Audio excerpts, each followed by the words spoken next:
सोचिए, क्या कोई कंपनी अपने बेचने वालों से एक भी पैसा लिए बिना अरबों डॉलर की बन सकती है? सुनने में बिल्कुल उल्टा लगता है ना? पर यही वो सवाल है जिसके जवाब ने एक इंडियन स्टार्टअप को 6 अरब डॉलर की कंपनी बना दिया। ये कहानी है मीशो की, जिसने बिजनेस के हर नियम को तोड़कर एक नई कहानी लिखी। तो सवाल यही है कि आखिर बिना कोई कमीशन लिए कोई 6 अरब डॉलर की कंपनी कैसे खड़ी कर सकता है? देखिए, ये एक ऐसा सवाल है जो बिजनेस की सारी पुरानी किताबों को चैलेंज करता है, और इसी एक सवाल ने इंडिया के पूरे ई कॉमर्स मार्केट में भूचाल ला दिया। 0%। हाँ, बिल्कुल सही सुना। यही वो नंबर है जो मीशो अपने लाखों सेलर्स से कमीशन के तौर पर लेता है। पहली नज़र में ये एक पागलपन वाली स्ट्रैटेजी लगती है, लेकिन जैसा कि हम आगे देखेंगे, यही वो दांव था जिसने मीशो को डेकाकॉन बनाया। लेकिन ये इतना बड़ा, इतना क्रांतिकारी आइडिया किसी शानदार बिजनेस प्लान से नहीं आया था। नहीं, इसकी शुरुआत हुई एक नाकामी से, एक ऐसे मोड़ से जहां कंपनी लगभग बंद होने वाली थी। साल 2015 में मीशो के फाउंडर्स ने एक कंपनी शुरू की थी जिसका नाम था फैशनियर। आइडिया बड़ा दिलचस्प था, फैशन के लिए स्विगी, मतलब पास की दुकानों से कुछ ही घंटों में कपड़े डिलीवर करना। पर यह मॉडल बुरी तरह फेल हो गया, क्योंकि वो एक ऐसी प्रॉब्लम सॉल्व करने की कोशिश कर रहे थे जो असल में थी ही नहीं। और इसी पहली नाकामी से उन्हें एक बहुत ही जरूरी सबक मिला। कस्टमर्स को 90 मिनट्स में कोई भी चीज नहीं चाहिए थी। वो सही चीज के लिए, ज्यादा वैरायटी के लिए 5 दिन भी इंतजार करने को तैयार थे। और बस यही एक छोटी सी समझ मीशो की पूरी फ्यूचर स्ट्रैटेजी की नींव बनी। तो फैशनियर के फेल होने के बाद टीम ने एक ऐसा कदम उठाया जिसने अनजाने में ही उनके लिए एक सोने की खान का दरवाजा खोल दिया। कंपनी को बचाने के लिए उन्होंने एक बहुत ही सिंपल सा टूल बनाया जिससे दुकानदार व्हाट्सएप पर अपने सामान का लिंक शेयर कर सकें। पर तभी उन्होंने एक अजीब चीज नोटिस की। कुछ लोग जो दुकानदार थे ही नहीं, इस टूल को दिन रात इस्तेमाल कर रहे थे। ये टियर 2 शहरों की हाउसवाइफ्स और स्टूडेंट्स थे जो सप्लायर से सामान की फोटो लेकर उसमें अपना मार्जिन जोड़कर अपने व्हाट्सएप ग्रुप्स में बेच रहे थे। मीशो को इसका अंदाजा भी नहीं था, पर उन्होंने गलती से सोशल कॉमर्स की एक बहुत बड़ी दुनिया खोज निकाली थी। इस खोज के बाद तो कंपनी रॉकेट की तरह आगे बढ़ी। 2016 में वो वाई कॉम्बिनेटर में सिलेक्ट होने वाले पहले इंडियन स्टार्टअप बने। 2019 तक फेसबुक यानी कि मेटा ने उनमें इन्वेस्ट किया और अप्रैल 2021 तक वो $2.1 बिलियन की वैल्यूएशन के साथ एक यूनिकॉर्न बन चुके थे। सोचिए, सिर्फ 5 साल में एक फेल आइडिया से यूनिकॉर्न तक का सफर। चलिए, अब वापस आते हैं उस 0% कमीशन वाली बात पर। ये कोई दान नहीं था, बल्कि मार्केट पर कब्जा करने की एक बहुत ही सोची समझी एक क्रूर रणनीति थी। मीशो ने अमेज़न और फ्लिपकार्ट के बनाए खेल के नियमों को ही बदल दिया। जहां ये बड़ी कंपनियां सेलर से 15 से 25% तक कमीशन लेती थी, मीशो ने कहा हम लेंगे 0। और इस एक कदम ने सब कुछ बदल दिया। अब उनका टारगेट बड़े बड़े ब्रांड्स नहीं, बल्कि वो छोटे अनऑर्गेनाइज्ड मैन्युफैक्चरर्स थे जिन्हें कोई पूछता नहीं था। और इसका असर वो सीधा दिखा कीमतों पर।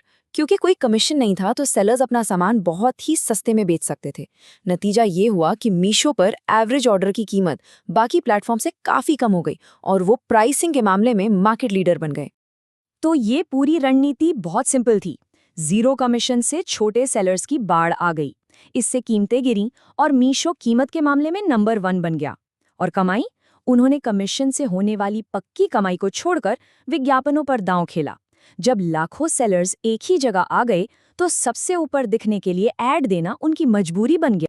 इस मॉडल को चलाने के लिए एक बहुत बड़ा ऑपरेशनल सिस्टम बनाया गया, लेकिन इतने बड़े सिस्टम के साथ कुछ बड़ी कमजोरियां भी सामने आईं। और यही एंट्री होती है वाल्मो की। ये मीशो की अपनी लॉजिस्टिक्स कंपनी है, पर ये कोई आम कुरियर कंपनी नहीं है। ये एक टेक्नोलॉजी प्लेटफॉर्म है, लॉजिस्टिक्स के लिए एक ऊबर की तरह, जो हजारों छोटे लोकल कुरियर पार्टनर्स को एक साथ जोड़ता है। और इसका असर हैरान करने वाला था। बहुत ही कम समय में वाल्मो मीशो के 65% से ज्यादा ऑर्डर संभालने लगा, वो भी 11% कम लागत पर। इसने न सिर्फ मीशो के बिजनेस को सस्टेनेबल बनाया, बल्कि पूरे लॉजिस्टिक्स इंडस्ट्री में हलचल मचा दी। लेकिन इस खुले बाजार का एक अंधेरा पहलू भी था। 2024 में ओम साई फैशन नाम के एक फ्रॉड ग्रुप ने सिस्टम की खामियों का फायदा उठाया और कैश ऑन डिलीवरी और रिटर्न पॉलिसी के जरिए प्लेटफॉर्म को 5.5 करोड़ रुपए का चूना लगा दिया। ये एक बहुत बड़ी चेतावनी थी कि एक आसान सिस्टम और फ्रॉड से बचाव के बीच संतुलन बनाना कितना मुश्किल है। अब बात करते हैं कंपनी के कमबैक की, उसके आईपीओ की। लेकिन ये एक ऐसी हेडलाइन के साथ आया जिसने सबको चौंका दिया, एक बहुत बड़ा घाटा। फाइनेंशियल ईयर 2025 में मीशो ने 3,942 करोड़ रुपए का नेट लॉस रिपोर्ट किया। पहली नज़र में ये एक डरावना नंबर लगता है। तो सवाल उठता है कि क्या ये मॉडल सस्टेनेबल है भी? क्या कंपनी बस पैसे जला रही है? लेकिन जब इस नंबर की गहराई में जाते हैं तो कहानी पूरी तरह बदल जाती है। इस बड़े घाटे का ज्यादातर हिस्सा, लगभग 2500 करोड़ रुपए, कंपनी के रोज के काम से नहीं आया था।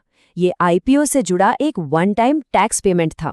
ये एक तरह का कागजी घाटा था, मतलब पैसा कंपनी के बैंक से बाहर नहीं गया, ये सिर्फ अकाउंटिंग का एक हिस्सा था। और असली तस्वीर तो ये थी, उस कागजी घाटे के बावजूद कंपनी असल में कैश फ्लो पॉजिटिव हो गई थी और उसने बैंक में 1000 करोड़ रुपए से ज्यादा कैश जनरेट किया। और यही कंपनी की असली फाइनेंशियल हेल्थ का सबसे बड़ा सबूत था।